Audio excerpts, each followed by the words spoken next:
What if everything you've been taught about how money works is designed to keep you powerless? Someone is earning in a single day what you'll make in an entire year. Another person with the same education and work ethic as you will retire wealthy while you struggle paycheck to paycheck. The difference isn't luck.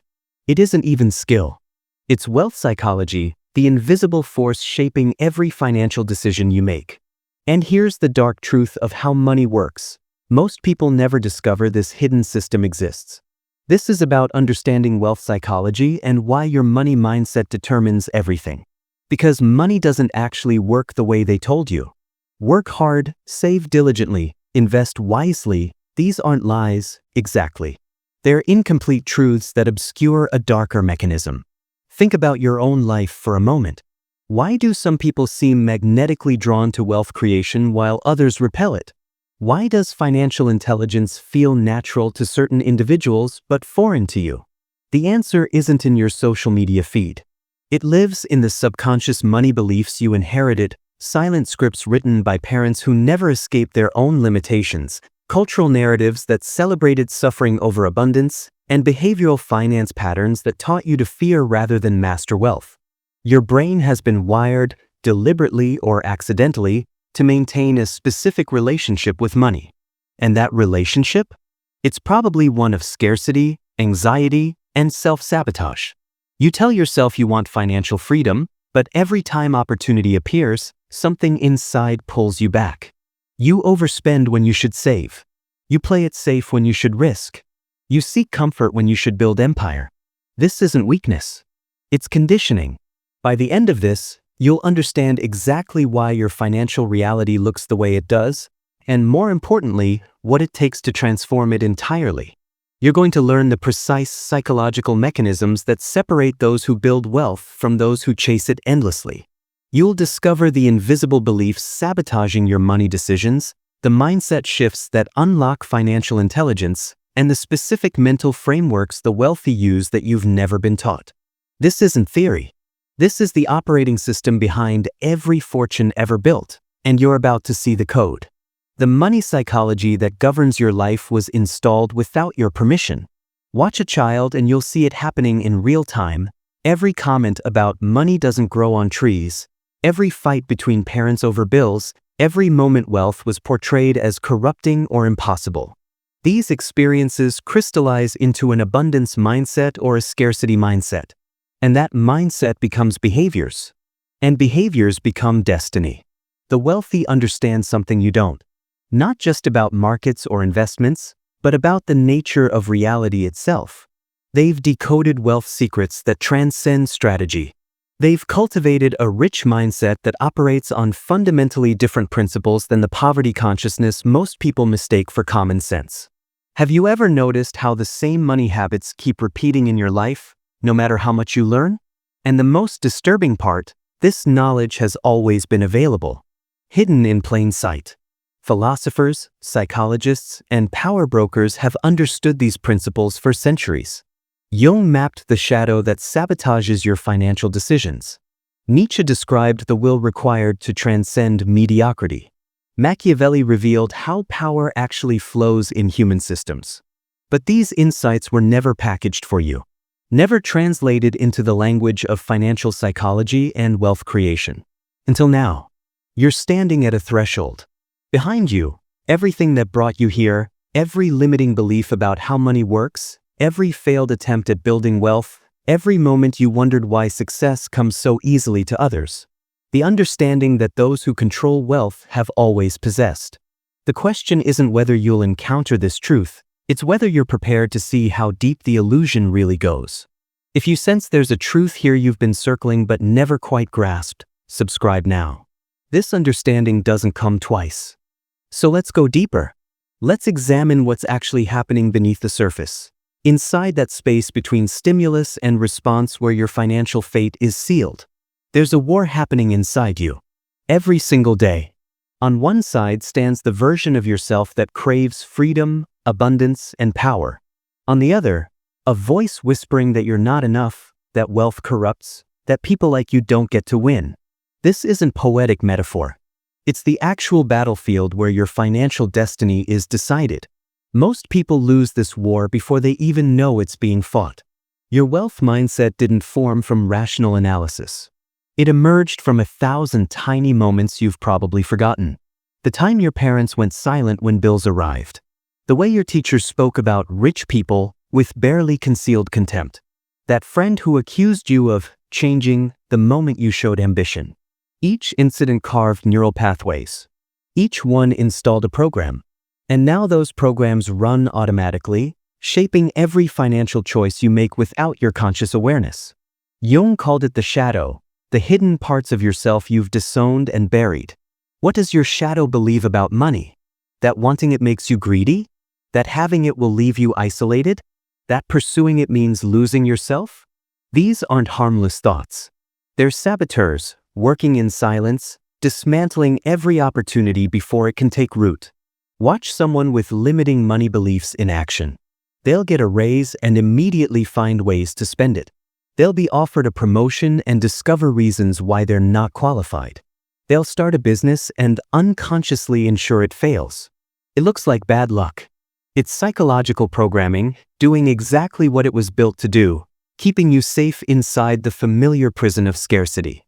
Here's the shift that changes everything. Wealthy people don't have fewer fears or doubts. They've simply decided those fears don't get to drive. They've examined their inner financial programming and rewritten the code. The millionaire mindset operates on a different frequency entirely. Where most people see risk, they see probability. Where most people seek comfort, they seek growth. Where most people make decisions to avoid pain, they make decisions to create value. This isn't natural talent. It's trained perception. Pause for a second. When was the last time you made a financial decision based on possibility rather than fear? Nietzsche understood this deeply. He wrote about the will to power, not power over others, but power over yourself. The discipline to become who you're capable of being rather than settling for who circumstances made you.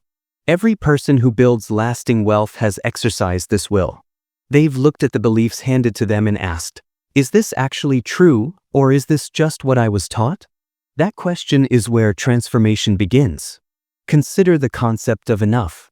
Most people carry an unconscious ceiling, a number beyond which more money feels wrong, dangerous, or simply impossible. This ceiling was set years ago, probably by observing the highest earner in your family. Your nervous system calibrated itself to that level. Anything beyond it triggers alarm bells. Your subconscious doesn't care if you consciously want more. It will sabotage you back to familiar territory. The wealthy don't carry these arbitrary limits.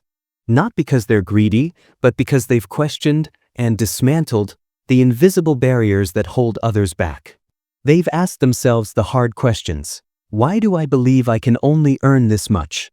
It requires looking at the parts of yourself you'd rather ignore. The part that's terrified of being seen. The part that believes you're fundamentally unworthy. The part that would rather stay small than risk rejection. But here's what happens when you actually do this work. Suddenly, opportunities you couldn't see before become obvious. Decisions that felt impossible become clear. Actions you were too afraid to take become natural. Your financial psychology isn't destiny. It's just your current operating system. And operating systems can be upgraded. Think about someone you know who seems to effortlessly attract wealth. They're not smarter than you. They're not working harder. What they have is a different set of assumptions about what's possible, what they deserve, and how the world works. These assumptions shape everything. What opportunities they notice, the risks they embrace, the failures they transform into growth. You can cultivate the very same within yourself. But first, you have to see the ones you're currently running on. You have to get brutally honest about the voice in your head that says, people like us don't do that, or money isn't everything, or I just want enough to be comfortable. Those statements aren't wisdom. They're defense mechanisms. The question is, what are they defending you from? Success? Responsibility? The terror of discovering your own potential? Because once you answer that question, once you see the mechanism clearly, its power over you begins to dissolve.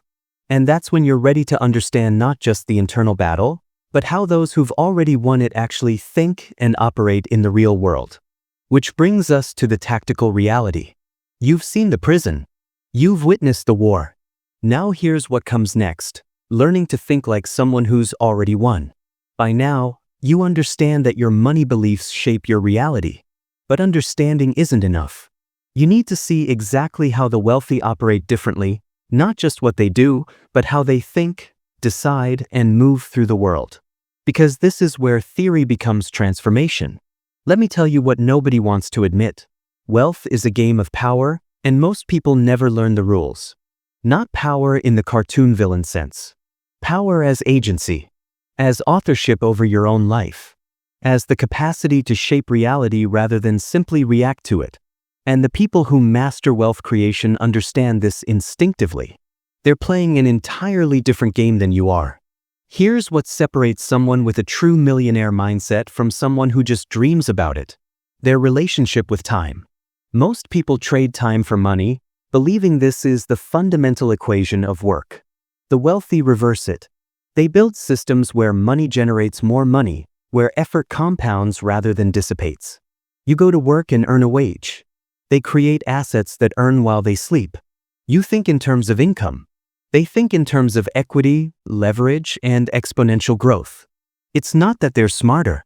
They've simply grasped a different game board. Machiavelli wrote that fortune favors the bold. But boldness without strategy isn't courage, it's recklessness. The truly wealthy know this. They move with precision. They don't hustle blindly. They search for leverage points, those rare places where small inputs create massive outputs. They don't waste effort on random tasks. They focus on high-impact moves, where every action compounds into lasting power. What does your typical day look like? If you're honest, it's probably filled with reactive tasks. Emails, meetings, putting out fires. This feels productive because you're busy, but busy doesn't build empires. The wealthy guard their time like a fortress. They ask of every activity, does this create lasting value, or am I just filling time? This is financial intelligence in action. The ability to distinguish between activity and progress, between motion and direction. Most people make decisions based on immediate emotion. They feel anxious, so they hoard cash. They feel excited, so they make impulsive investments. They feel inadequate, so they buy things to fill the void. The wealthy have learned to pause between feeling and action. They've trained themselves to respond strategically rather than react emotionally. Quick check. Think about your last major purchase. Was it a strategic decision or an emotional response? Nietzsche talked about the Übermensch, the person who creates their own values rather than inheriting them. In financial terms, this is someone who's examined the rules they were given and decided which ones to keep and which ones to discard. The script society hands you is simple: buy a house, drown in debt, work until 65, and call it freedom. The wealthy ask, why? Who benefits from this narrative? They're not antisocial. They're just unwilling to follow scripts that don't serve them. Here's a test. When opportunity appears, what's your first thought? If it's, I can't afford it, or that's too risky, or I'm not ready, you're operating from scarcity. When someone with a rich mindset sees opportunity, their first question is, how can I make this work? Not whether they should pursue it, but how to architect a path forward. This difference in default responses reveals everything. The wealthy have also mastered something most people never develop: emotional discipline around money. They don't attach their self-worth to their net worth. They don't spiral into despair when investments fail. They don't make victory or defeat mean more than they actually mean. They've separated their identity from their financial outcomes. This psychological distance allows them to take bigger risks because failure isn't existential, it's just data. Think about the last time you faced a significant financial decision. How much of your thought process was logical analysis, and how much was fear disguised as caution? The difference between you and someone building serious wealth might just be their willingness to sit with discomfort long enough to think clearly. There's also this: the wealthy understand that money itself isn't the goal.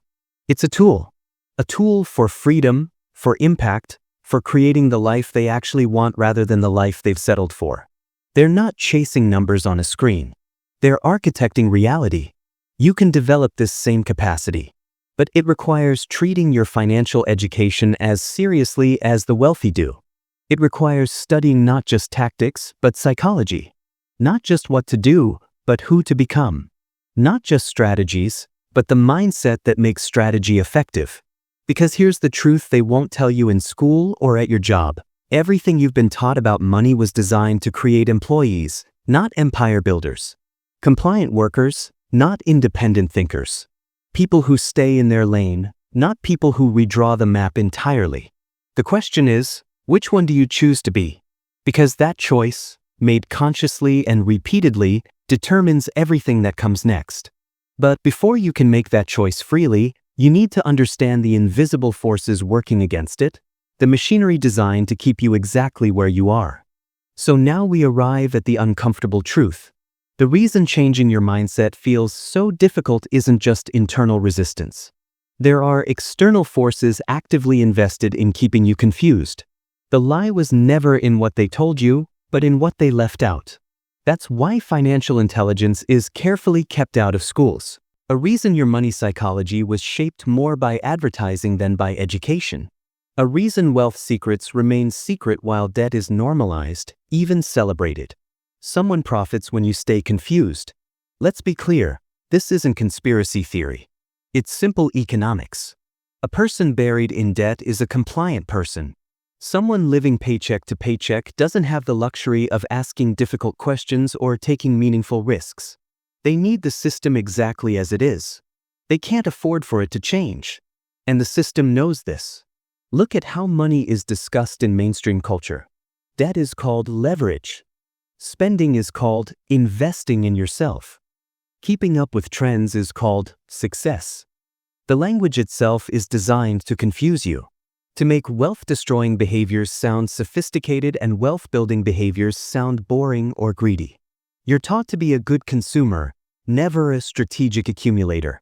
Credit card companies don't send you offers because they want to help you.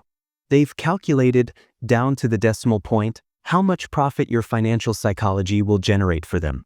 They know most people lack the emotional discipline to use credit strategically. They're betting on your impulse control failing. And they win that bet millions of times a day. Media amplifies this deliberately.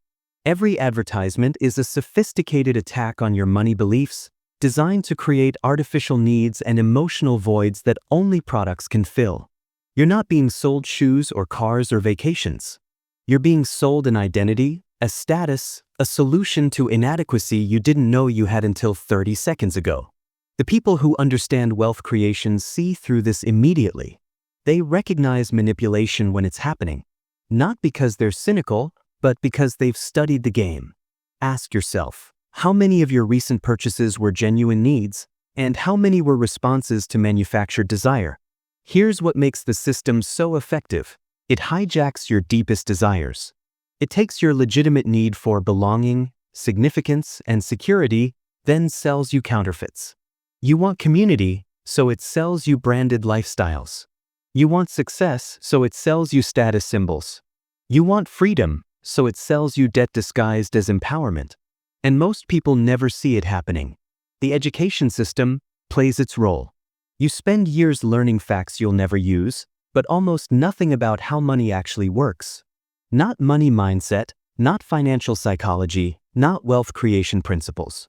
Just enough math to hold a job and make minimum payments. Just enough compliance to stay productive within existing structures. Because people who understand money don't stay employees forever. They become entrepreneurs, investors, independent actors who can't be easily controlled. They build their own wealth mindset instead of accepting the one that was given to them. This isn't about blaming institutions. It's about seeing the incentive structures that drive them. Banks profit when you borrow. Employers profit when you stay. Media companies profit when you consume. None of them profit when you become financially independent.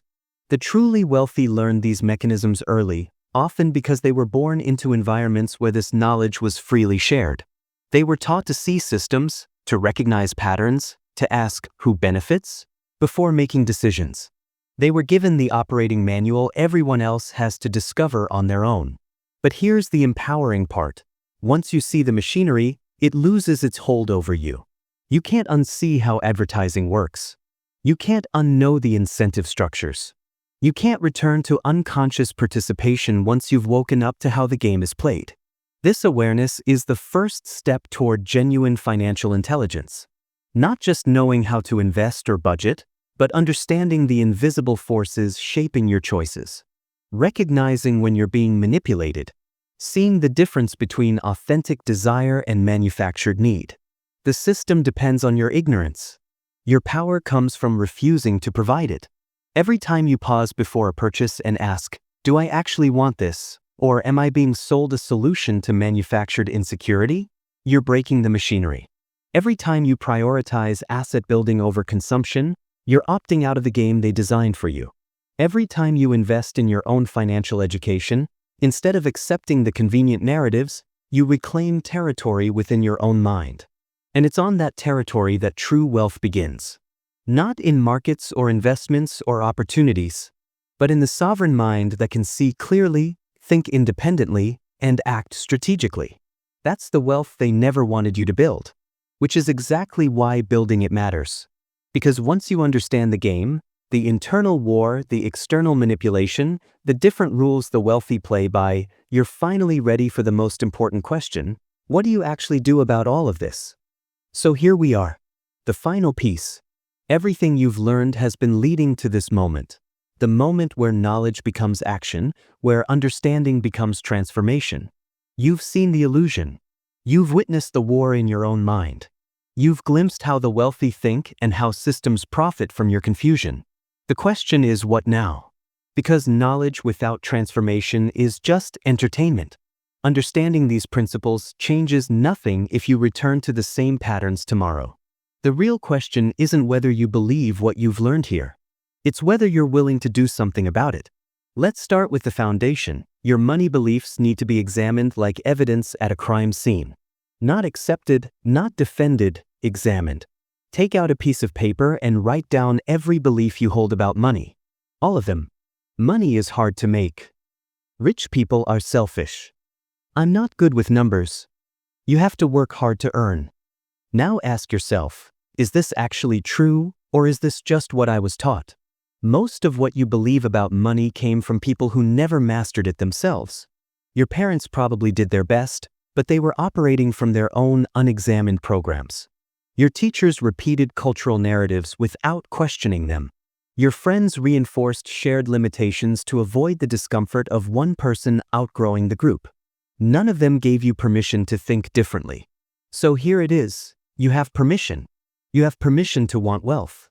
To pursue it strategically. To refuse the narratives that keep you small. The shift from scarcity to wealth psychology isn't mystical. It's mechanical. It starts with awareness, then moves to decision, then demands consistent action. You begin noticing your automatic reactions around money, the subtle nod of fear when opportunities appear. The voice that immediately lists why something won't work. These reactions are data, showing you exactly where your programming needs updating. Here's your first practice. Every time you think, "I can't afford that," replace it with, "How could I afford that?" The first statement closes possibility. The second one opens your mind to creative solutions. This simple reframe activates financial intelligence you didn't know you had.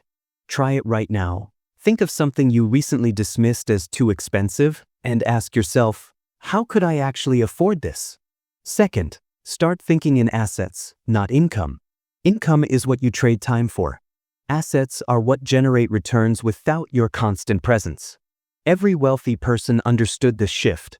They moved from, "How do I earn more per hour?" to, "How do I build systems that produce value independently?" This is how you escape the time for money trap. Third, invest in your own financial education with the same seriousness the wealthy do. Read books on behavioral finance. Study psychological biases that destroy wealth. Learn from people who've actually built what you want to build, not from people who theorize about it. Your money mindset will only evolve as fast as your understanding does. Fourth, start taking strategic risks. Not reckless ones, strategic ones. Risks where you've analyzed the downside and determined it's acceptable. The wealthy aren't gamblers. They're calculated risk takers who've learned to separate emotion from analysis. Every major fortune in history involved someone betting on themselves when the safe path said no. Fifth, surround yourself differently. The 5 people you spend the most time with don't just influence your mood, they calibrate your standard of what is achievable. If everyone around you thinks small and acts small, your nervous system will regulate itself to match. Find people operating at the level you're trying to reach. Not to use them, but to normalize what currently feels impossible. Who in your life right now is modeling the wealth mindset you're trying to build? Sixth, practice delayed gratification like your life depends on it. Because financially, it does. The ability to choose future gain over immediate pleasure is the single greatest predictor of wealth creation. This isn't about deprivation. It's about intentionality. Spending on things that matter, investing in assets that compound, refusing the dopamine hit of pointless consumption. But here's what matters most. Understand that wealth psychology isn't about becoming someone else. It's about becoming more fully yourself, the version of you not weighed down by inherited limitations, cultural programming, or unconscious fear. That version already exists. They're just buried under years of conditioning. Jung believed the goal of life was individuation, becoming who you actually are beneath all the masks and expectations. In financial terms, this means discovering your authentic relationship with money, power, and possibility. Not the relationship you were taught to have. The one that's actually true for you. This is deep work. It doesn't happen in a weekend. But every day you practice these principles, you're rewriting the code. Every time you catch yourself in an old pattern and choose differently, you're installing new programming. Every strategic decision, every examined belief, every intentional action is a vote for the person you're becoming. And eventually, those votes add up to a completely different life. You started this video asking why wealth seems effortless for some and impossible for others. Now you know, it's not luck, it's not even circumstance. It's psychology. It's the invisible operating system that determines what you notice, what you attempt, and what you believe you deserve. The wealthiest people aren't a different species. They've just spent time examining and upgrading their internal code while everyone else accepted the default settings. Not tomorrow. Not when you have more money or more time or more confidence. Start right now with exactly what you have. Because wealth creation doesn't begin with capital. It begins with consciousness. With the decision to see clearly, think strategically, and act intentionally. That decision, made once and reinforced daily, is the difference between a life spent hoping for change and a life spent architecting it. The code is yours to rewrite. The question is, will you? Drop a comment below and tell me, what's one money belief you're ready to examine and potentially discard? Let's start the conversation. And if this shifted something in you, share it with someone who needs to hear it.